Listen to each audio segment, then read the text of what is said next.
ஓம் சாய்ராம். நல்லது நினைப்போம், நல்லது நடக்கும். இந்த நிமிஷம் நீங்கள் எதுக்காக பிரார்த்தனை பண்ணிட்டு இருக்கீங்களோ அந்த பிரார்த்தனை நிச்சயமாக நிறைவேறும் நம்பிக்கையோடு இருங்க. கைக்கு அப்பாற்பட்ட விஷயங்களை உங்கள் சாய்கிட்ட ஒப்படைச்சிடுங்க. அவர் பார்த்துக்குவார். உங்கள் சாய்கிட்ட, நம்ம சாய்கிட்ட நீங்கள் ஒப்படைச்ச அந்த காரியம் நிறைவேறும் அப்படிங்கிற நல்ல எண்ணத்தோடும் சந்தோஷத்தோடு சாய்க்கு நன்றி சொல்லிவிட்டு என் கூட சேர்ந்து துவாரகமாயிட்டேருந்து கோவிலை முழுவதுமாக சுற்றி வந்துட்டு ஆரத்தி தரிசனம் வரைக்கும் முழுவதுமாக பாருங்கள். என் கூட சேர்ந்து இப்போ நீங்கள் துவாரகமாயிலிருந்து கோவிலை முழுவதுமாக சுற்றி வர போகிறீங்க. சுற்றி வந்துட்டு ஆரத்தி தரிசனம் பார்த்து இந்த பதிவை முடிக்க போகிறீங்க. இந்த பதிவுங்கிறத விட ஆத்மார்த்தமாக இப்போ நீங்களும் ஷீரடியில் என் கூட சேர்ந்து நடந்து வர போகிறீங்க. பாபாவோட பாதம் பட்ட இந்த புனிதமான இடத்துல ஆத்மார்த்தமாக இப்போ நீங்களும் இருக்கீங்க. நம்மளோட சாயி நமக்கு பல வகையிலையும் நமக்கு வந்து உதவி செஞ்சுக்கிட்டே தான் இருக்கார். இன்றைய பதிவோட தலைப்பு நீங்கள் எல்லாரும் பார்த்துருப்பீங்க. உனக்கான நேரம் வந்து விட்டது. எல்லா பக்தர்களோட கேள்வியும் என்னென்னா, எனக்குன்னு எப்போ நேரம் வரும் அப்படின்னு நிறைய பேர் வந்து காத்துக்கிட்டு இருக்காங்க. ஒருவேளை நீங்களும் காத்துக்கிட்டு இருக்கீங்க அப்படின்னா இந்த வீடியோக்குள்ளே இருக்க கமெண்ட் பாக்ஸில் வந்து சொல்லுங்கள். ஏன்னா நிறைய பக்தர்கள் காத்துக்கிட்டு இருக்காங்க, அவங்க எதிர்பார்த்த விஷயம் நடக்கணும் அப்படின்னு. ஒவ்வொரு பக்தர்களோட பிரார்த்தனையும் நிச்சயமாக நிறைவேறும். உங்களுக்கான நேரம் வந்து விட்டது. இப்போ இந்த பதிவை பார்த்துட்ருக்க உங்களோட பிரார்த்தனைகள் நிறைவேற நேரம் வந்துருச்சு. சாய்க்கு கூடிய சீக்கிரமே நன்றி சொல்ல போகிறீங்க. முன்கூட்டியே இப்போ நீங்கள் நன்றி சொல்லிடுங்க. அவருக்கு நம்பிக்கையோடு சொல்லுங்கள். நடக்க போகிற நல்ல விஷயத்துக்காக இப்பயே நன்றி சொல்லிடுங்க. நிச்சயமாக நம்பிக்கை வீண் போகாது. நம்மளோட சாய் கொடுக்க நினைக்கிறத வேற யாராலையும் தடுக்கவும் முடியாது. அந்த சராசரங்களுக்கு அப்பாற்பட்டவர். உங்களோட ஜாதக நிலை முற்றிலும் மாற்றி அமைப்பார். உங்களோட தலை விதியவே மாற்றி அமைப்பார். கடைசி நிமிஷத்தில் கூட அற்புதத்தை நிகழ்த்துவார். எதுவும் இன்னும் முடியலை. இனிமேல் தான் புதிய வாழ்க்கை வாழ போகிறீங்க. நம்பிக்கையோடு இருங்க. நம்ம சாயை நம்பினவங்க நிச்சயமாக நல்லா தான் இருப்பாங்க. நீங்களும் நல்லா தான் இருப்பீங்க. நம்ம எல்லோரும் நல்லா தான் இருப்போம். இன்றைக்கி நம்ம சாய் குடும்பத்தில் நிறைய முக்கியமான விஷயங்கள் சொல்ல வேண்டியது இருக்குது. என்னென்னா, ஏற்கனவே நம்ம சுந்தரகாண்டம் பாராயணம் செஞ்சு நல்லபடியாக செஞ்சு முடித்தோம் சமீபத்தில். அதுக்கு முன்பு இருந்து நம்ம வந்து சொல்லிக்கிட்டு இருக்கோம். சிவபுராணம் வந்து நம்ம பாராயணம் பண்ண வேண்டியது இருக்குது. அதாவது கதைகளாக கேட்கணும். நம்ம எல்லாரும் சிவபுராணம் கதைகள் கேட்கணும்.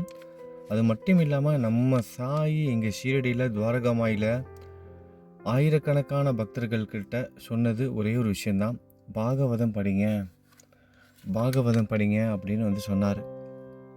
அந்த பாகவத கதைகளையும் நம்ம வந்து கேட்க வேண்டியது இருக்கு. இது எல்லாம் கூடிய சீக்கிரமே ஆரம்பிக்கணும். அப்படி ஆரம்பித்தா நீங்கள் எல்லோரும் அதில் வந்து கலந்துக்குவீங்களா? பாபா காட்டுற அந்த பாதையில் பயணம் செய்வதற்கு தயாராக இருக்கீங்களா?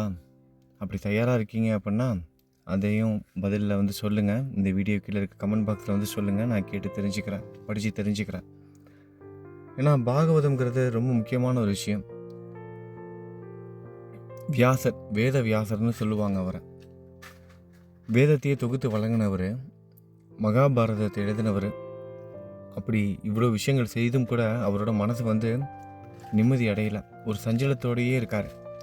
நாரத முனிவரோட கலந்து ஆலோசிக்கும் போது நாரத முனிவர் சொல்கிறார், நீ எல்லாம் செஞ்சப்பா சரிப்பா, ஆனால் இறைவனோட மகிமையை எடுத்து நீ சொன்னியா, அதை எழுதுனியா, இறைவனோட லீலைகள் எழுதுனியா, அவரோட முக்கியத்துவத்தை எழுதுனியா, அதுதானே முக்கியம். அந்த வேலையை நீ செஞ்சால் தானே உன்னோட மனசு நிம்மதி பெறும் அப்படின்னு நம்ம சாய் எப்போதுமே சொல்வார். இறைவனோட கதைகளை கேட்டுக்கிட்டே இருக்கணும். என்னோட கதைகளை கேட்குறவங்க வாழ்க்கையில் நல்லது நடக்கும். நாம ஜெபம் பண்ணணும். பாகவத கதைகளை எதுக்கு படிக்கணும் அப்படிங்கிறது இப்போ புரிஞ்சிருக்குன்னு நினைக்கிறேன். வியாச முனிவருக்கே அந்த நிம்மதி இல்லாத நேரத்தில் சொல்கிறார் நாரத முனிவர், இறைவனோட மகிமைகளையும் இறைவனோட லீலைகளையும் நீ வந்து தொகுத்து வழங்கணும். நீ வேதங்களை தொகுத்து வழங்குறதெல்லாம் முக்கியம் கிடையாது. இறைவனோட லீலைகளையும் மகிமைகளையும் நீ தொகுத்து வழங்கணும். அதுதான் நீ இறைவனுக்கு செய்கிற மிகப்பெரிய சேவை. அப்போ தான் உன்னோட மனசு நிம்மதி அடையும்னு சொல்கிறாரு. அப்படி உருவானது தான் இந்த பாகவதம். நம்ம சாயி பாகவதம் படிங்க அப்படின்னு சொல்கிறதுக்கான காரணம் இப்போ நமக்கு புரிஞ்சிருக்குன்னு நினைக்கிறேன். நம்மளோட மனசு நிம்மதி அடையணும், நம்ம பல விஷயங்களில் கற்றுக்கணும். ஆன்மீகத்தில் இருக்கிறோம் அப்படின்னா இந்த பாகவதம்ங்கிறது எவ்வளோ முக்கியம் அப்படிங்கிறத பாபா சொல்லணுங்கிறதுக்காக தான் தொடர்ந்து இதை வலியுறுத்திக்கிட்டே வந்தார். புத்தகங்கள்லாம் வாங்கி கொடுத்துக்கிட்டு இருந்தார். எத்தனையோ பேருக்கு புத்தகங்கள் வாங்கி வந்து பாபாவோட பாதத்தில் வச்சு ஆசீர்வதித்து அதை வந்து படிப்பாங்க. ஏன்னா அது புரியணும்ல. அதற்காக பாபாவோட பாதத்தில் வச்சு சாமி கும்பிட்டு எடுத்துகிட்டு போவாங்க. இன்றைக்குமே நிறைய பக்தர்கள் நம்மக்கிட்ட வந்து சொல்லுவாங்க, நான் சச்சரித்திரம் எடுக்கிறேன், குரு சரித்திரம் எடுக்கிறேன், இந்த மாதிரி புத்தகங்கள்லாம் எடுத்தாலே எடுத்து என்னால் கம்ப்ளீட் பண்ண முடியல, படித்து முடிக்க முடியல அப்படிங்கிறது வந்து சொல்லுவாங்க. நேரம் இருக்கும், நேரம் இல்லாமல் ஒரு சில பேரால் வந்து முடியாது. ஏன்னா இந்த கலியுகத்தில் அவங்கவுங்க வாழ்கிறதே பெரிய விஷயமா இருக்குது. நேரமே இல்லை, நேரத்தை ஒதுக்க முடியல, மிஷின் மாதிரி ஓடிக்கிட்டு இருப்பாங்க. இல்லை வேறு ஏதாவது பிரச்சனைகள் இருக்கும். இந்த மாதிரிலாம் கூட இல்லாமல் நேரம்லாம் இருக்கும், நேரம் இருந்துமே அதை வந்து படிக்க முடியாது. நேரம் இருந்துக்கிட்டே இருக்கும், அது கையில் எடுத்தால் ஏதாவது ஒரு தடங்கள் வந்து நின்றோம். அதுக்கப்புறம் நேரமே இருக்காது. சரி நம்ம 7 நாளில் படித்து முடிக்கலாம் அப்படின்னு ஒரு கொள்கையோடு ஆரம்பிப்போம். அன்றைக்கி தான் எல்லாமே சேர்ந்து ஆரம்பிக்கும், மொத்தம் எல்லாமே. இதெல்லாம் வரக்கூடாது அப்படிங்கிறதுக்காக தான் குருக்கிட்ட வந்து நம்ம பர்மிஷன் வாங்கிட்டு, அவர்கிட்ட ஆசீர்வாதம் வாங்கிட்டு, நீங்கள் இதை செய்ய வைங்க, என்ன இந்த நல்ல விஷயத்தை நீங்கள் செய்ய வைங்க, உங்களோட மேற்பார்வையில் இதை நான் கற்றுக்கணும். இதை சும்மா நான் ஒரு புத்தகமாக ஒரு இயந்திர கதியாக மிஷின் மாதிரி படிக்காமல் அதை நான் வந்து படித்து புரிஞ்சுக்கணும், அதனால் எனக்கு நல்லது நடக்கணும் அப்படின்னு எல்லோரும் பிரார்த்தனை பண்ணிவிட்டு என்ன பண்ணுவாங்க, புக்கை வந்து சாய் கையில் கொடுத்து அவர்கிட்ட ஆசீர்வாதம் வாங்கிட்டு அதுக்கப்புறம் புக்கை வந்து வாங்கிட்டு போவாங்க. நம்ம எல்லாம் இதெல்லாம் படிச்சிருப்போம் சாய் சச்சரிதத்தில். அப்படி தான் நம்மளும் வந்து ஆரம்பிக்க போகிறோம். இங்கே ஷிரடியிலே இருந்து பாபா கிட்ட ஆசீர்வாதம் வாங்கிட்டு சிவபுராணமும் பாகவதமும் வந்து நம்ம வந்து ஆரம்பிக்க போகிறோம். கதைகளாகவே நம்ம எல்லாரும் வந்து கேட்க போகிறோம். முதல்ல நம்ம சிவபுராணம் ஆரம்பிக்கலாமா, இல்லை பாகவதம் ஆரம்பிக்கலாமா, இல்லை இரண்டையுமே நம்ம ஒரே நேரத்தில் ஆரம்பிச்சிடுவோமா? ஏன்னா நம்மக்கிட்ட 3 சேனல் இருக்குது.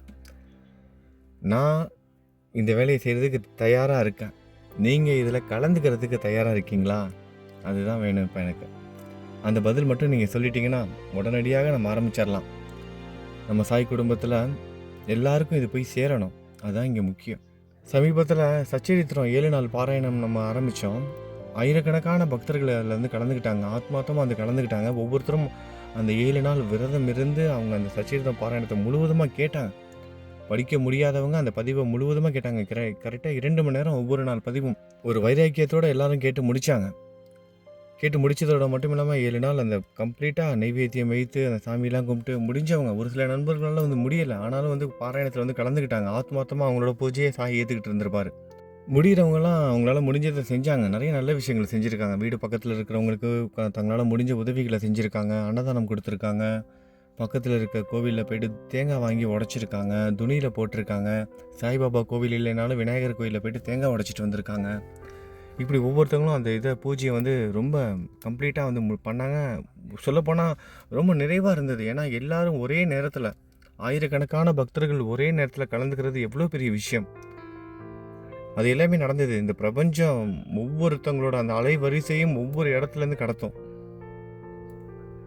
ஒவ்வொருத்தங்க ஒவ்வொரு நாட்டில் ஒவ்வொரு மூலையில் இருந்து இந்த பாராயணத்தில் கலந்துக்கிட்டாங்க அப்படின்னா அது பெரிய விஷயம்.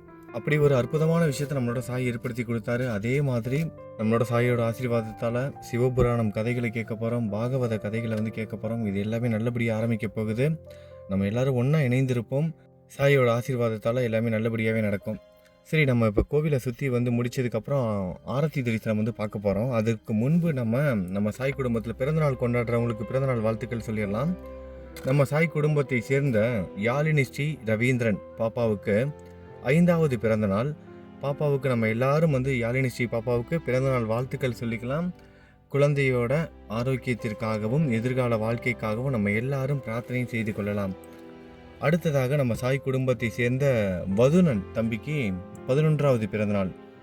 தம்பி வதுனன் உடல் ஆரோக்கியத்தோட சந்தோஷமாக வாழணும், குழந்தை வதுனனோட எதிர்கால வாழ்க்கை நல்லபடியாக அமையணும்னு நம்ம சாய்கிட்ட நம்ம எல்லாரும் பிரார்த்தனையும் செய்து கொள்ளலாம். அடுத்ததாக நம்ம சாய் குடும்பத்தை சேர்ந்த ஹரிணி சகோதரிக்கு 25வது பிறந்தநாள்.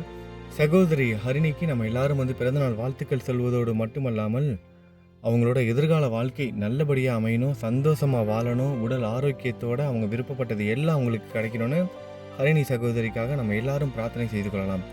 அடுத்ததாக நம்ம சாய் குடும்பத்தை சேர்ந்த அர்ஜுன் சகோதரருக்கு 30வது பிறந்தநாள். அர்ஜுன் சகோதரரோட எதிர்கால வாழ்க்கைக்காகவும் அவரோட உடல் ஆரோக்கியத்திற்காகவும் மன நிம்மதிக்காகவும் நம்ம எல்லாரும் பிரார்த்தனை செய்து கொள்ளலாம். அடுத்ததாக நம்ம சாய் குடும்பத்தை சேர்ந்த விவேகானந்தன் சகோதரருக்கு 22வது பிறந்தநாள். விவேகானந்தன் சகோதரருக்கு பிறந்தநாள் வாழ்த்துக்கள் சொல்வதோடு மட்டுமில்லாமல் அவரோட உடல் ஆரோக்கியத்திற்காகவும் எதிர்கால வாழ்க்கைக்காகவும் நம்ம எல்லாரும் பிரார்த்தனை செஞ்சுக்கலாம். அடுத்ததாக நம்ம சாய் குடும்பத்தை சேர்ந்த அனிதா மற்றும் சதீஷ் தம்பதிகளுக்கு 18வது வருட திருமண நாள். அனிதா சதீஷ் தம்பதிகளுக்கு நம்ம திருமண நாள் வாழ்த்துக்கள் சொல்லிக்கலாம். அவங்களோட எதிர்கால வாழ்க்கை, தம்பதிகளோட எதிர்கால வாழ்க்கை நல்லபடியாக அமையணும்னு அனிதா சதீஷ் தம்பதிகளுக்கு நம்ம எல்லாரும் பிரார்த்தனையும் செய்து கொள்ளலாம். அடுத்ததாக கலாராணி ஹரிஹரன். கலாராணி ஹரிஹரன் அவங்களோட திருமண நாள் இன்னைக்கு 38வது வருட திருமண நாளை வந்து கொண்டாடுறாங்க. அவங்களோட குடும்பம் நல்லா இருக்கணும், அவங்களோட எதிர்கால வாழ்க்கை நல்லா இருக்கணும், உடல் ஆரோக்கியத்தோட கலாராணி ஹரிஹரன் அவங்க 2 பேரும் சந்தோஷமாக வாழணும்னு நம்ம எல்லாரும் பிரார்த்தனை பண்ணிக்கலாம். சரி, வாங்க இப்போ ஆரத்தி தரிசனம் முழுவதுமாக பாருங்கள். நம்பிக்கையோட பிரார்த்தனையும் செய்துக்கோங்க. நல்லது நினைப்போம், நல்லது நடக்கும். ஓம் சாய்ராம்.